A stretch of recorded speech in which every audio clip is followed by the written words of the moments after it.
I'm excited to welcome on the head coach of Southern Utah, Coach Todd. What's going on there?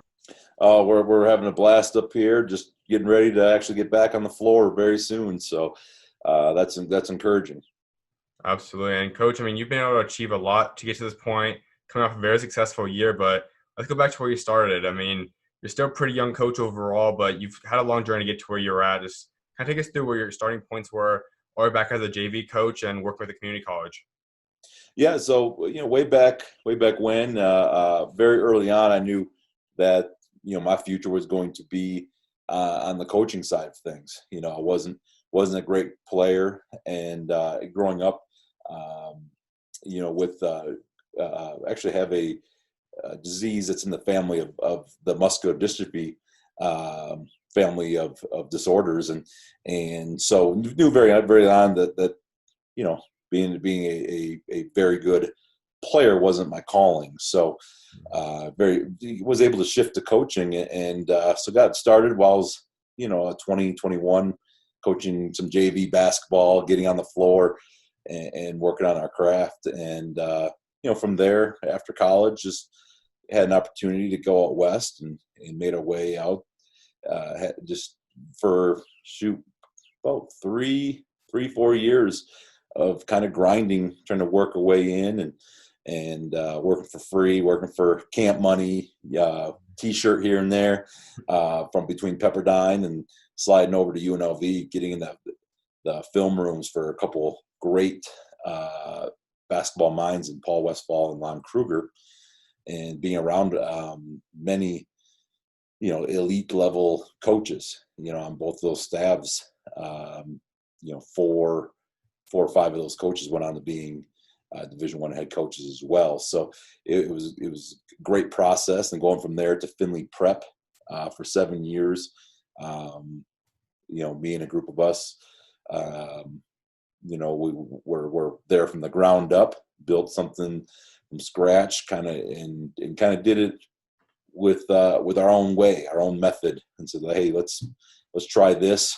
Let's do it through people investment, player development, and see where it goes. And we had a lot of success there, winning multiple national titles and sending a lot of guys off to the NBA.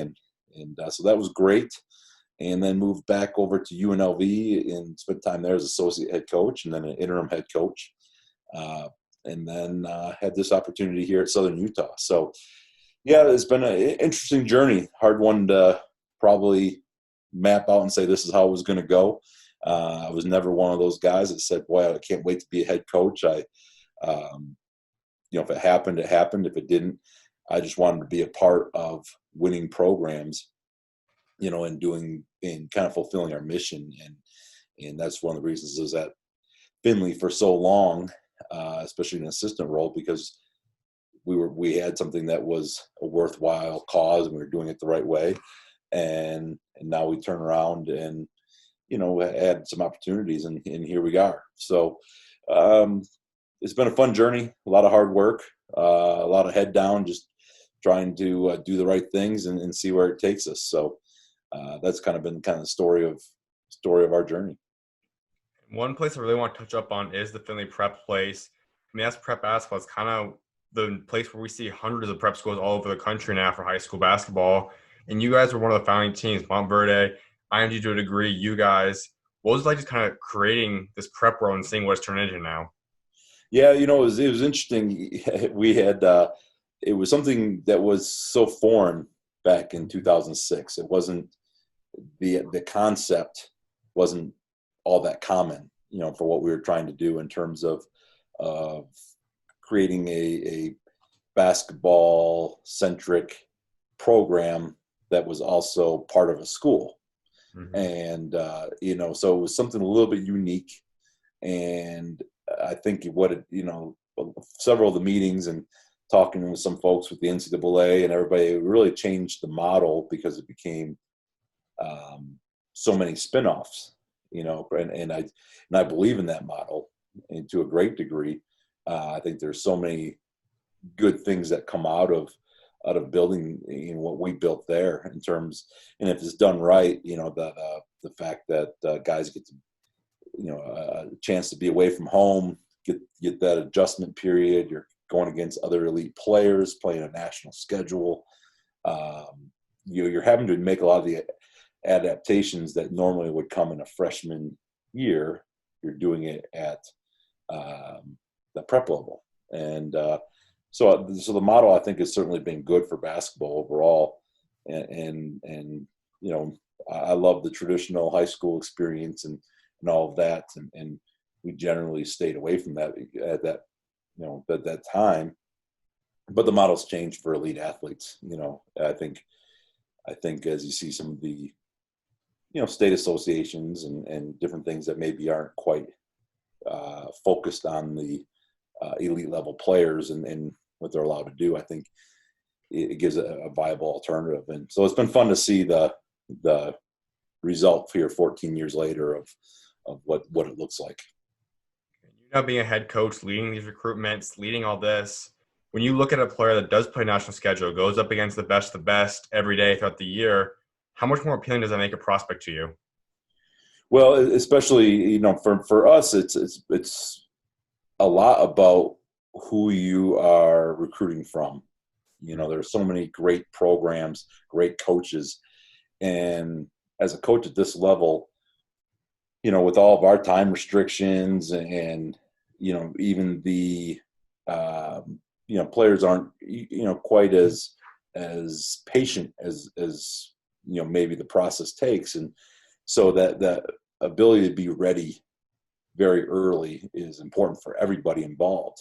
And for us, it's more about who you are recruiting from, who is the mentor, who's teaching them basketball, because that's going to translate to our level. And the sooner guy, defensively, if a guy doesn't know how to stay in stance or hasn't been held accountable on that end of the floor, it's very hard to play college basketball at an early age. So, we very much want to recruit from winning programs and programs that have really developed their players. So then you say more as a coach, you're looking for who maybe the AU director of coaches or who the coaching is at the high school as opposed to what level they're playing at? Yeah, no question. The track record, that's why it's important for us to get in the gyms. Everybody sounds great over the phone. I mean, it's a little bit of it's tricky.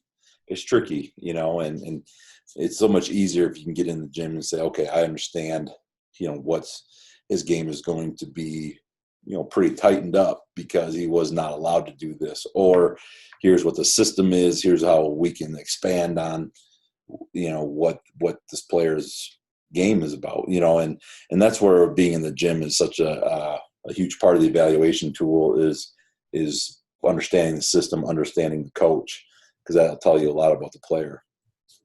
And we'll get more into this later, but right now in terms of recruiting, we know the pandemic, we know there's very few states even playing games right now. And a lot of people wonder, schools are getting offers and now you're watching these games online for the states that can play.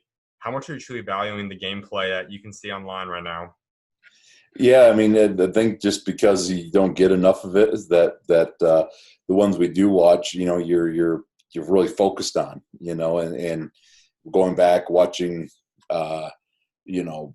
old films has been a thing as well. But yeah, like these, tournaments and stuff that we can dig up and find online, we're all about it right now. And there's value, extreme value in that. So it's important. Like even in these deals, you can learn a lot about a guy that plays hard here in a empty gym with 4 or 5 AAU programs kind of getting together and playing. You can learn a lot about a guy, especially if they don't want to play hard or they're goofing around, and then you can learn a lot about a guy that regardless is playing to win in that situation. So yeah, there's still good, strong value in what's going on right now. Another component is we don't know in terms of high school what the season will look like, if there might even be one, or if it's delayed. How do you kind of plan to put together a recruiting class for 2021 if you don't really get game film possibly for almost a year of a player? Yeah, the 21 class has been really put in a poor position, because a lot of programs are, we had 6 or 7 scholarships to fill this past spring for 2020. So our focus albeit you're always kind of focused on both, and you have our list and you have your hot list and all that good stuff. But our focus hasn't been on the 21 class, up until the summer. So, because for where we're at here in the Big Sky, there's certain players are slotted in certain areas. So, so we're trailing a lot of guys, and it certainly makes our life a little bit harder with if there's nothing going on here this fall and winter. It's going to be a very late recruiting period for a number of student athletes here next spring, and you throw in the factors of the potential for the automatic transfer waiver going into effect potentially next spring. That will certainly change the game as well. I guess we can kind of talk about that as well right now. That's the big thing everyone's been waiting for, this transfer rule. When you see it, what's your thoughts on it? I generally think overall it'll be good for player-friendly programs. I think it'll be good for, it's not completely different than the prep level. There was nothing holding guys. We coached very hard at Findlay, held guys accountable, but players know when they're improving. And I think it's going to make coaches be extra good at their craft in order to hold rosters together. I think there's going to be less opportunities for freshmen because of the the risk factor. Because everyone's going to be fearful of losing guys, and so it's going to change the game completely. I think recruiting is going to be very much very late now because, a team loses 2 players. You might go a whole season without saying, hey, I don't need a post player, and then lose 2 post players in April, May. Now you got to recruit post players. So I think the recruiting is just good. The calendar is just going to be a little bit of adjustment in terms of time period. At first, it might be a little chaotic. What do you think some other rules besides just transfer thing need being put in place so that it doesn't get chaotic and there aren't other things that could be happening besides just the actual transfer issue? Yeah, you're going to have the name, image, likeness stuff is going to be a game changer. I think you're going to have those 2 things as well as the post-COVID world is going to be a little bit different. So you're going to have significant shifts in what our game looks like here going forward, and I think we're all going to kind of have to wait and see, be a little bit flexible, and by the end of the day, most of these things go back to relationships. If you have quality relationships, you're not going to be caught off guard because most folks see through things that are phony and all that good stuff, and so that's what we try to make kind of the basis of what we do.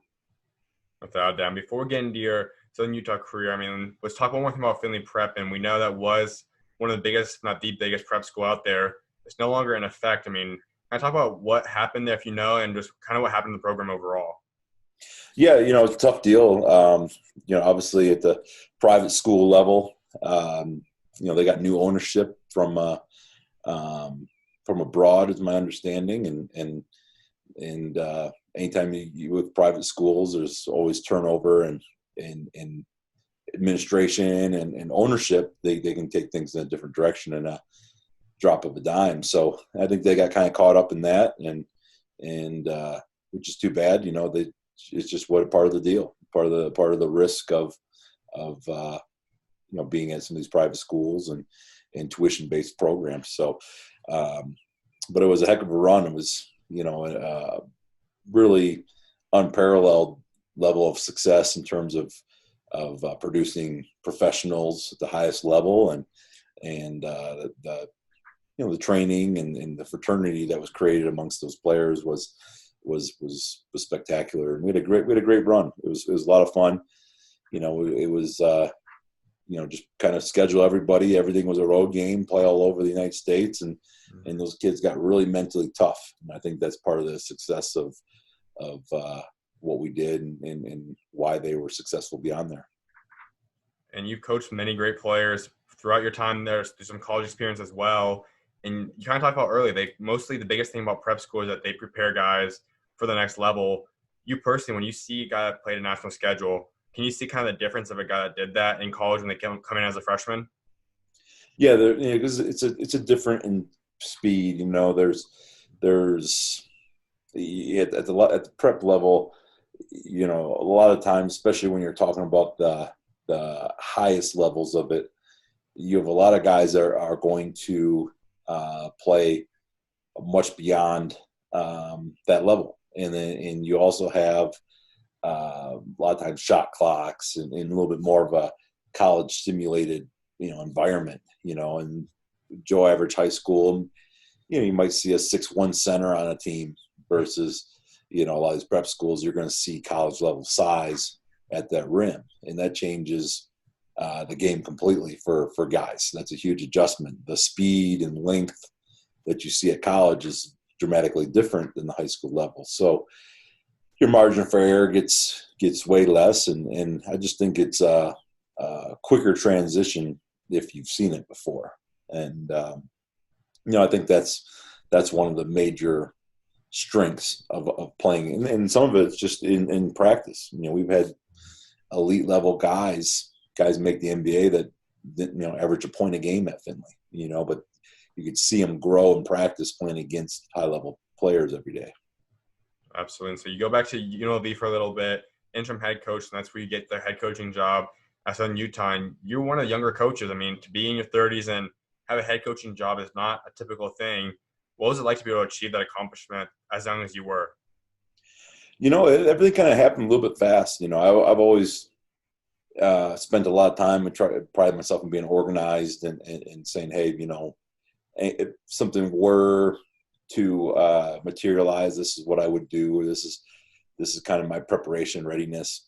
But it wasn't ever one of those things. I'm a long shot. This is not. I didn't play the game. I didn't have any family in basketball. I had no way in the profession in any way, shape, or form. I just knew that every opportunity that I was given, I better knock it out of the park. And if I'm going to work a player out, he's going to need to want to come back, because the things that I'm teaching, you have got to be on point, and they got to be. You got one shot at it. You can't come back tomorrow and say, "Well, hey, no, I was wrong on that. Let's try this instead." The players aren't willing to hear that. So I just tried to perfect my craft and work very hard and let the chips kind of fall where they may. And with a head coaching position at Findlay, was a great jump off point. And then at UNLV was certainly a unique situation. But we had it was a good challenge for me at that age. It was really a test of what you believe in, holding your ground, making sure your self-confidence. You can't have any insecurities coaching at UNLV in any way, shape, or form. You better be able to really know what you're talking about and hold your ground because of the intensity of the environment. So that was a great test. And then coming here, which was a unique, one thing I learned that I liked the building process, and I enjoyed that, what we did at Findlay. And so, here we were, kind of toward the bottom, if not the bottom of college basketball. And so that challenge of building a program was appealing, and this is a great community that we've got great support, and that kind of launches into a fun opportunity that we can grow with. And that building thing is what I really want to touch up on, because you did something that I don't know if too many guys could do anything better than what you did. Turn a team that was a 6-win season to probably one of the best seasons in Southern Utah history, especially if COVID didn't come into effect. How were you able to do that? I mean, that first year, a 6-win season, how did you kind of get through that year? Yeah, we knew we were going to have some challenges. I think we knew it was going to this is going to be a long-term project. This wasn't going to be a quick flip. We wanted to do it the right way with some longevity here. We're still brick by brick building it the way we want to. but we felt like we've made some major strides, and we've every year gotten a little bit better. We got postseason. The last couple of years were two of the better years in school history, but it's not where we want to be. We want to win championships, get to the NCAA tournament, and we think we're heading that direction. But it's been been about players. It's been about building a culture. It's acquiring talent. Just kind of piece by piece, doing things the right way. We want to have some longevity here, and that's been a big theme. Is that we got to be okay with doing it brick by brick, and not go boom or bust with how we do things. And you talk about that culture. It's clearly what you had to establish to do what you've done. When you're identifying guys to bring into this rebuild and you just kind of build this culture, what exactly were the players you're looking for, and what is that culture they needed to fit into? Well, a lot of what we're about, I mean, guys that can control their attitude and effort, understand that don't need, things that really are insignificant. The guys that are willing to, kind of trust, want to get better, want to be in the gym, not just when it's convenient, but truly love the game. That's a big deal for us. And, you gotta have the requisite talent. That's a big piece of this whole thing is drills can be shiny and everything can be buttoned up, but if at some point in time, there's a lot of times in the game where you need someone just to make a play, and so you got to find the guys with that little it factor, and so all those kind of factors, you start kind of building pieces together, and it hasn't been perfect. When we obviously we're proud that I think attitude and effort and the controllables is very much tied into your defense. We were the top defensive team in the league last year. We're 19th in the nation in defensive rebounding margin. These are things that we felt we could control and be part of our identity. And so we're proud about that. And now we got to get a little bit better. We got to get a little bit more skilled. We got to make more shots. And that'll be the difference in us making the next step. And you mentioned that it factor, and the typical basketball fan knows the 5 stars, knows the top 100 recruits, knows the guys you kind of like coaching in Findlay Prep. You're able to build a program that beats Power 5 conferences. We'll talk about the Nebraska game in a minute. How are you able to kind of find those guys that are underrated that can go out there and compete against the best of the best in the Power 5 conferences? Yeah, there's it's a little bit of science, but a lot of art. I think getting to know guys, finding out what guys' drive is. It's an inexact science in that you can't simulate the pressure situations until you get with them in the lab. But you just try to identify certain characteristics. You can tell a lot from a guy's body language. Sometimes a guy, throwing a fit isn't a bad thing. You know what I mean? Sometimes a guy that wants to win so bad that it his cup bubbles over a little bit isn't always a bad thing. I want competitors, and watching a guy that's okay with losing or 10 minutes after the game is in the corner hamming it up after a big loss. Like, there's a lot of things you can kind of pick up and decide, like, that's us, that's not us. And there's a big trick in a big decision you got to make is what's us and what's not us, and being able to hold to that conviction when you see, a lot of talent and say, well, maybe that's just not us though. So that's a big part of it too. But the it factor, I mean, you can tell a lot about a guy by how if he's making the right plays. I mean, the IQ of our game at this level is paramount. It's not just to put your head down and see what happens. There's not a lot of 1-on-0 dunks. Those make for great highlights, but quite frankly, if I'm evaluating a player, that's a fast forward. Anybody can make a 1-on-0 play, whether it's a 360 between the legs or a layup. It's the same deal. You're just not going to get very many. So a lot of it's how are guys playing off each other? What's the spacing like? Does he feel the game? Is he taking tough shots in traffic, or is he trusting his teammates? Those are the type of things that we have to recruit for. And you mentioned, I mean, you had one of the best, not the best season on track for this year. It's not obviously the dream scenario. COVID cut it short and all, but you did break a record over 500 first time in almost 15 years. Just knowing and seeing what you've achieved now, what did that mean to you? Well, and we're in a situation, we have to we play a lot of buy games, we're in one of those deals where, um, for a couple of years in a row now, we've won a couple buy games, which I think last year was only two schools in the country that won two. I mean, we're proud of those things because they're benchmarks that we're getting to a little bit higher competitive level.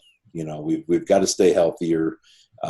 We've got to figure out ways to make some more shots, get a little bit better from the perimeter and things like that. But every team has their checklist, but we like where ours is. And, obviously we got time here, and, school's been so supportive, and having, you're in a different situation once you get a little bit further into having a long-term deal here. I've just got a 5 years on my contract going forward, and that matters because it's the school saying, hey, we appreciate how you've built this, and we're trust that this is going to be, continuing to progress, and we don't have to take any shortcuts. So that's a huge deal overall. So we're excited. We're excited to keep this thing going and kind of see where the next step is. I mentioned earlier, maybe the highlight of the season, win-wise, was the big win over Nebraska this past year. You guys as a team and you as a coach, getting your guys ready to go up against a program like that, how do you prepare for that? Yeah. I mean, I think we go into every game.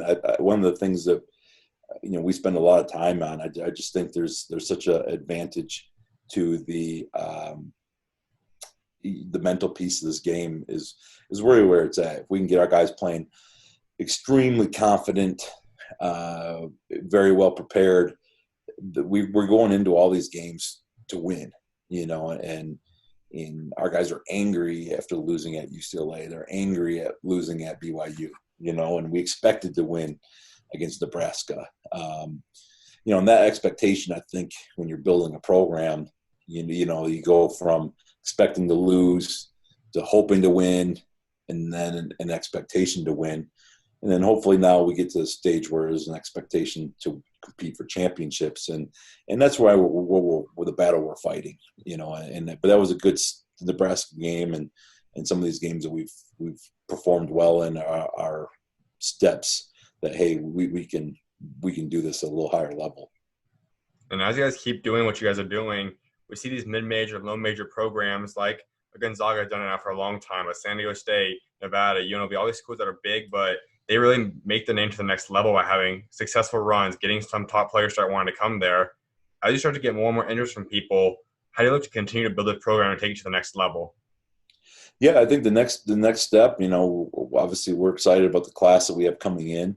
We're excited about our returners.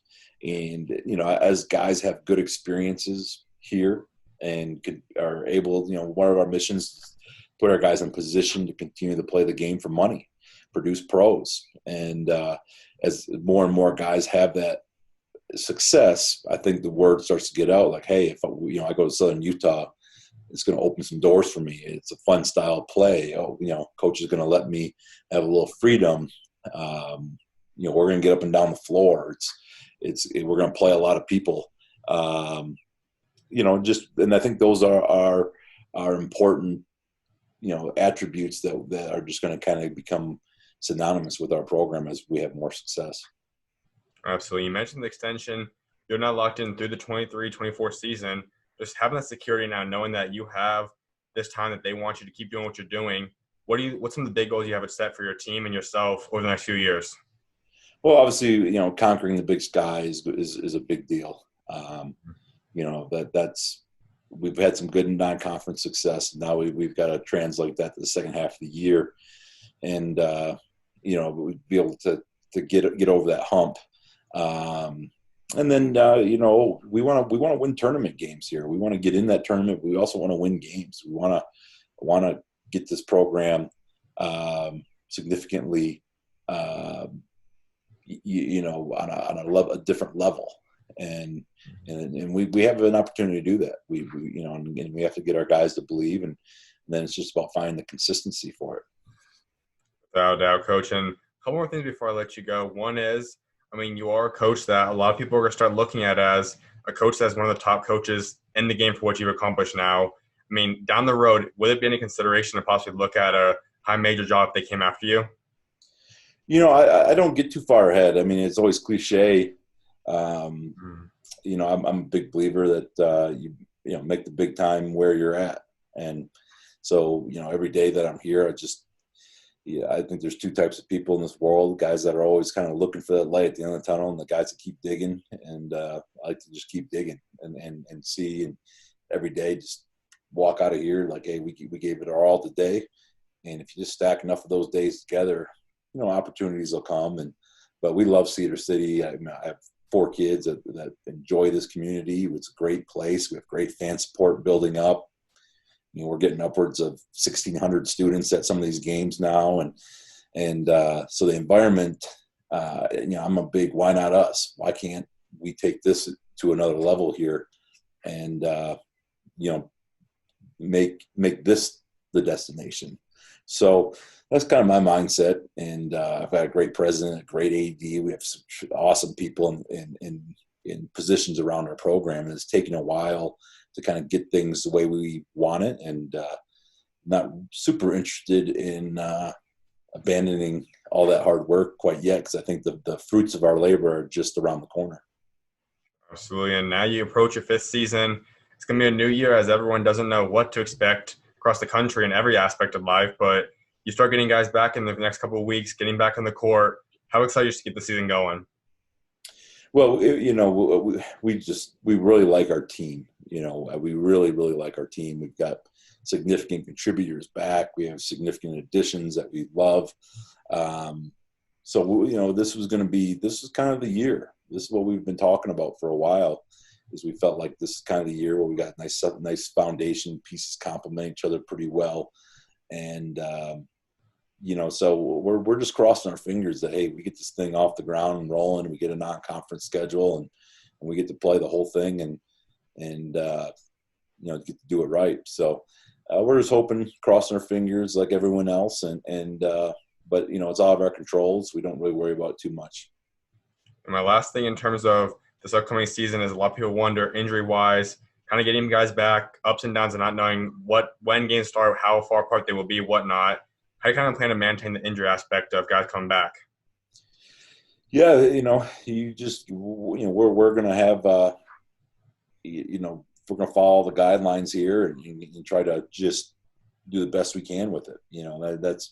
That's kind of our deal. Whether, if guys are in and out or it's nothing. We've faced a whole lot of that for the last 2-3 years. I think we had 22 different starting lineups last year, and in 31 games because of injuries and illness and whatnot. So we're kind of get guys to embrace, okay, here's what everyone's role is you're going to defend, you're going to rebound, you're going to share the ball, and then you're going to have to be flexible and mentally tough enough to adjust roles if guys are in and out of the lineup. So I think it'll be to our advantage in the long run that guys have experienced that over the last few years. Absolutely, Coach. My last thing before I let you go, I was wrapping up with everyone is, when you finally walk away from this coaching game someday down the road, what do you want your legacy to be? You know what? Hopefully a bunch of guys that said, you know what, you did right by me, and I'd love to be able to go have breakfast with them here or there, and still have that relationship and say, hey, you know what? Yeah, we did a good thing. We worked our tail off. We became better people because of it, and that's really it. I think where everyone's got different things they like. I think it's probably best summed up, and I like to see small fish become big fish, and that's where I get a lot of joy, and I like to root for these guys forever. So that's it. It used to be, if you asked me that 15 years ago, I wanted more rings than John Wooden, and but as I got through this thing a little bit, got a little older, laughed, cried, shared these experiences with players on a more intimate level. I think the real success lies in those relationships. Absolutely, Coach. Well, I definitely appreciate you taking time to come out of your schedule to come on today, and excited to see what God got next for you guys this year. Well, I appreciate that, and I appreciate you having me on, and keep up all the great work over there. Absolutely, Coach. Appreciate you. God bless. Yep, you too.